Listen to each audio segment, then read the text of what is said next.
Salam dəyərli izləyicilər, 19 mart 2026-cı il deputat Xocalıya köçüb özəl bir xəbəri diqqətinizə çatdırıram. Burada üstəgəl işarəsinə vuraraq kanalımıza abunə ola bilərsiniz.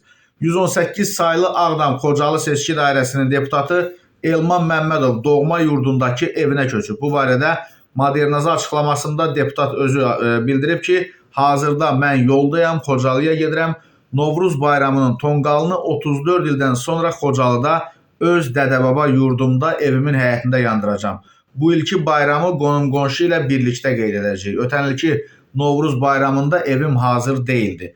Nəhayət bu ilin fevralın 25-də Xocalıdakı evimin açarı mənə təqdim edildi. Artıq evimə köçmüşəm.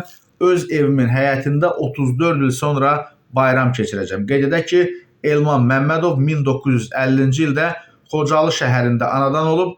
Azərbaycan Dövlət Pedaqoji Universitetini və Bakı Sosial İdarəetmə və Politologiya İnstitutunu bitirib 2000-ci ildən Milli Məclisin deputatıdır.